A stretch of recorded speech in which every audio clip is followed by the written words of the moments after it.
Shalom, back with part 3, a response to vocab Malone's comments. Let's continue here. All right, this is Lamentations 4, 21, 22. What does it say here? Rejoice and be glad, O daughter of Edom. All right, that dwellest in the land of Uz. The cup, what is that cup? That is the cup of slavery. Okay? That is the cup of slavery, abomination. Do you understand? Also shall pass through unto thee. I repeat, it shall also pass through unto thee. Okay? And right? He who leadeth into captivity shall go into captivity, right? And we shall take captives whose captives we were, right? Okay? Right? The cup also shall pass through unto thee, and thou shalt be drunken, and thou shalt make thyself naked. Okay? And that's the way the Lord has him right now. He's being exposed. He's being revealed. Every which way you can think of. Okay? Whether it's pedophilia, whatever it is. Okay? Their lies, their deceptions, their psychops, okay? All of it, all right? As Elder Apostle Gabar would say, expose them, expose them, expose them. Because that's the time we're in, and the Lord is exposing them. All right? The Lord says, when you read in Thessalonians, the 2nd chapter, there would be a time when he would be exposed, when he would be revealed. That man of sin, the son of perdition, the wicked. And you people can't tell me you don't know who the wicked is. When the earth was given into the hands of the wicked, Job 9:24, but Malachi 1:4 tells you who the wicked is. That it's Edom. He is all over the scriptures. Totally exposed and condemned. Okay? So there's no getting away from this. All right? Who's the red horse? Okay, in Revelation 6:4. That taketh peace from the earth. What, America's been in existence, 229 years out of 229 years? All right? America's been at war, 93% of the time? Who the hell do you think that's talking about? It goes on to tell you that they were given a great sword. What is Esau's blessing? Go back to Genesis 27:40. And by thy sword shalt thou live. Everything he's gotten has been through the sword. All right? All right. Verse 22, the punishment of thy iniquity is accomplished, O daughter of Zion. So the Lord is assuring, right, Israel, right, the elect in particular, he's assuring Israel that he will no more carry thee away into captivity. See that? You understand that? Now, he can do whatever the hell he's got to do because that's a fulfillment of prophecy, as we read in Revelation 12:12, for the devil knoweth that he hath but a short time, right? And he's going to come down upon the nation of Israel, which he's already doing. We already know that it's just simply going to be taken up onto a higher degree, okay? Because this man has FEMA camps. Right? And as we read Revelations, 2:10? And the devil shall cast some of you into prison. Be faithful even unto death, and I will give thee a crown of life. Again, people, you understand? And what's there to fear? We already know that we know about regeneration, reincarnation. Okay? You get taken out, you're simply stepping out of America, Babylon the Great into immortality. And I'm speaking basically to the elect. Okay, the brothers that are in this ministry, they know that. We know it, we believe it, we have this truth, this wisdom, this knowledge, this understanding of the scriptures. Okay? So ain't no man in this truth fear death. Okay? Yahushua overcame death. Okay? And he assures us that not every man is going to see death. Okay? We know that there's going to be martyrs. Revelation, the 20th chapter, verse 4. Right? And I saw the souls of them that were beheaded for the testimony of Yahushua.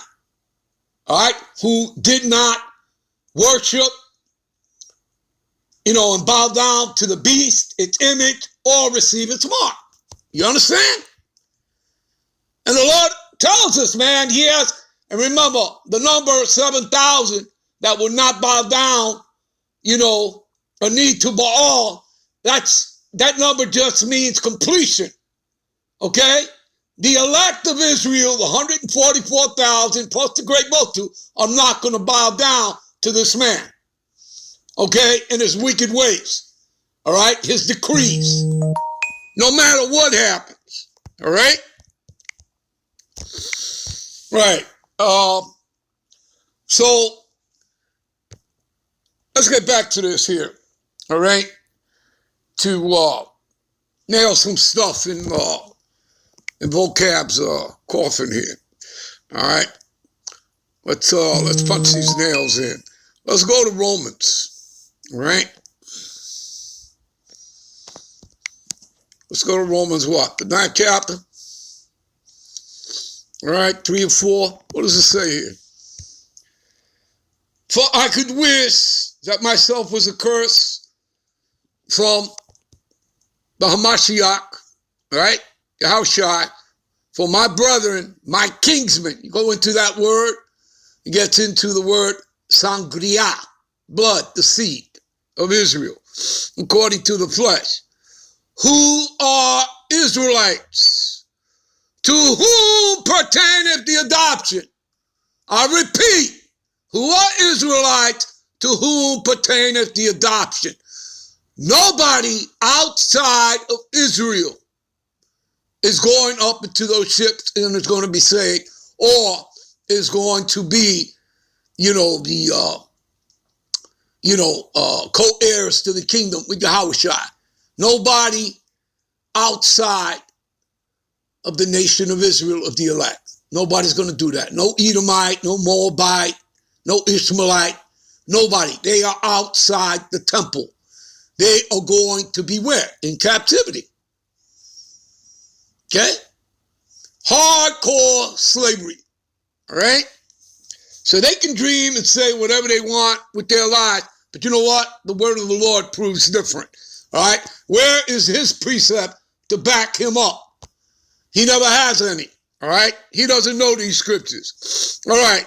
So who are the Israelites, to whom pertaineth the adoption, the glory, the covenants, right? Let's jump to a precept. We'll come back to finish that. All right? The covenants, right? Let's go to Hebrews. Hebrews 8 to 10. And you read the same thing in Jeremiah 31 and 31. You'll read the same thing we're about to read. For finding fault with them, he saith, behold, the days come, saith the Lord, when I will make a new covenant with who? Let's find out. With who? With the whole world?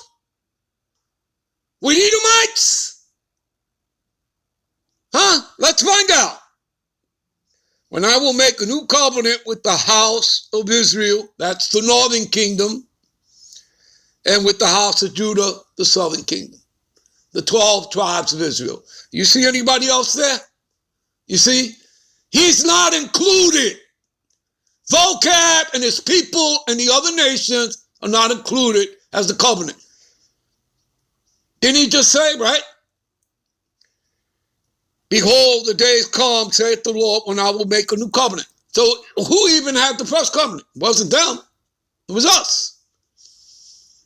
And now we're going to have the second covenant, you see? And they're not a part of that, all right? And no matter what he says or what he does, vocab, him and his people and the elites, okay, it doesn't matter, all right? The truth is right here. They cannot change or alter prophecy. And the Lord never changes. Malachi 3 and 6. All right? All right, verse 9. Not according to the covenant that I made with their fathers in the day when I took them by the hand to lead them out of the land of Egypt, because they continue not in my covenant, right? Again, I already told you earlier, right? That's why we went into captivity. We broke the laws, statutes, and commandments. We got into the heathen women, and we started worshiping their heathen god. This is why we fell. And we were called back then as the sons of God. All right? All right? Because this is well before, Jacob, and, well before, he fought with the angel Peniel, and his name was changed to Israel. All right? All right. So, when I took them by the hand and led them out of the land of Egypt, because they continued not in my covenant, and I regarded them not, saith the Lord. All right? Verse 10. For this is the covenant, which is the second covenant, all right, that I will make with the house of Israel. Now he's talking about all 12 tribes, not the two separate kingdoms, northern and southern, but all 12 tribes. After those days, saith the Lord, and I will put my laws into their minds, all right, which means your heart, your inner parts, all right. Write them in their hearts. See, there you go.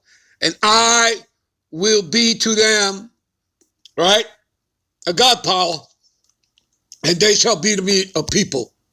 See that? No mentioning of any other nation. All right, we'll end this here. We'll be right back with part 4. Shalom.